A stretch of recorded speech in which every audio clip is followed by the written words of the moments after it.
Halo guys, welcome back to my channel teman-teman. Teman-teman, hari ini bagian ketiga kita berbicara tentang corona lagi ya.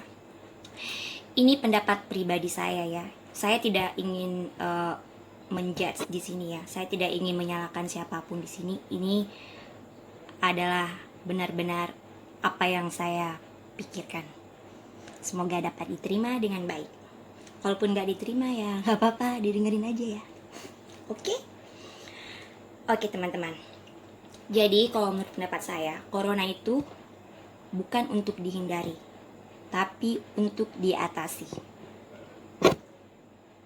Aku tahu pemerintah sudah melakukan berbagai macam cara untuk memutus rantai penyebaran corona ini, ya kan?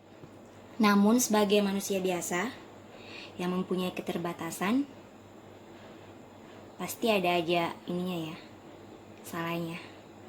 Tapi ada yang dinamakan saling melengkapi. Bingung ya, gue juga bingung, agak gugup. Oke teman-teman, jadi pertama-tama, mana nih kopi saya? Atau kopinya di mana? Di berbagai video saya sebelumnya kan, saya sudah membahas tentang corona, bagaimana cara mengatasi corona. Maksud saya jika kita menghindari corona. Nah, di video kali ini spesial buat pemerintah kali ya. Tapi bukan cuma pemerintah. Ini spesial buat pemerintah, aparat dan masyarakatnya. Karena jika tidak kita bekerja sama, corona ini akan sulit teratasi, teman-teman. Oke. Jadi corona bukan untuk dihindari, tapi untuk diatasi. Itu adalah poin yang ingin saya bahas. Nah, pertama, bagaimana sih penyebaran corona? Teman-teman pasti udah pada tahu ya. Apa sih itu corona? Ya kan? Bahayanya apa aja? Jika ada teman-teman yang masih belum paham, mungkin bisa dilihat di video saya yang sebelumnya. Karena ini adalah pendapat pribadi saya, jadi saya juga agak takut-takut ya. Dan nggak tahu nih kedepannya akan menimbulkan efek apa. Apapun itu, saya ini viewer hanya masukan aja ya. Jadi diterima nggak diterima ya maaf aja. Jadi menurut saya corona ini adalah tantangan yang harus dipecahkan.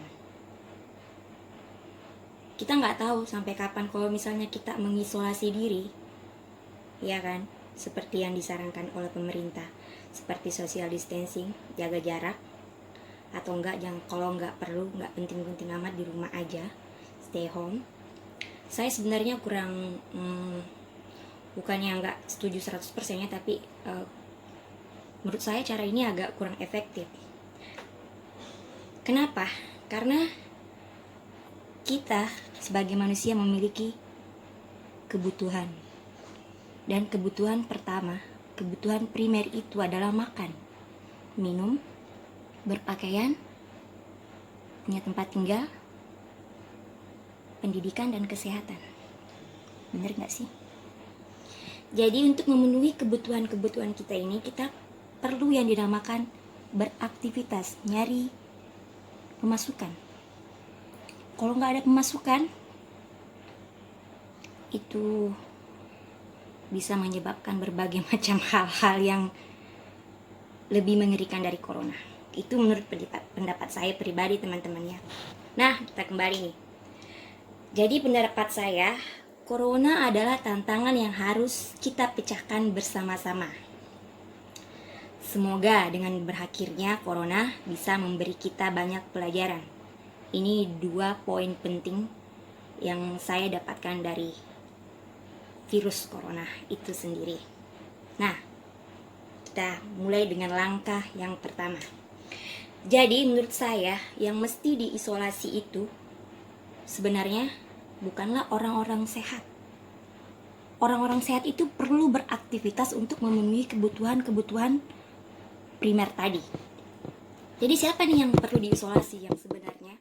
Jadi yang pertama itu adalah orang yang terkait dengan corona itu sendiri. Seperti, gue nggak usah pakai ini ya, singkatan-singkatan, gue juga agak kurang ini ya, familiar gitu. Jadi orang-orang yang terkait dengan corona ini seperti pasien yang secara langsung ataupun tidak langsung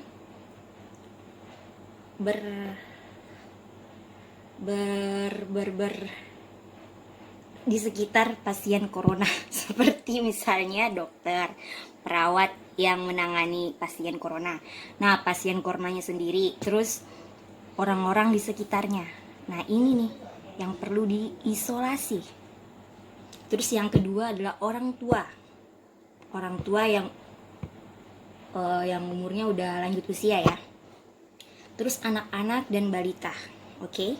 Bayi juga termasuk ya. Terus ibu hamil dan orang-orang yang mempunyai riwayat sakit kronis seperti kanker gitu, atau pokoknya yang penting yang punya sakit.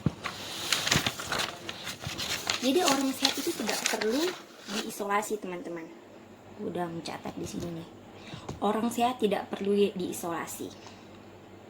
Karena orang sehat butuh melakukan aktivitas atau bekerja untuk memenuhi kebutuhan primernya. Oke. Untuk pasien atau orang-orang yang terkait dengan corona, menurut saya harus disediakan tempat khusus untuk mengkarantina. Nah, sampai dinyatakan benar-benar lolos corona atau sembuh, baru dilepas. Nah, pas dilepas nanti, itu juga membutuhkan pentingnya kerjasama antara pemerintah, aparat, dan masyarakat untuk mengawasi. Karena kenapa? Karena ada beberapa kasus yang dia udah menderita corona, habis itu sembuh, tapi karena sistem imunnya down, jadi dia kena lagi. Jadi itu juga perlu pengawasan ya, orang sekitarnya, orang-orang terkait yang saya maksud tadi. Jadi cukup sekian, semoga bermanfaat. Jadi corona ini bukan untuk dihindari, tapi untuk diatasi. Semoga corona cepat berlalu. Gue udah kayak hantu. Oke teman-teman, makasih, bye-bye.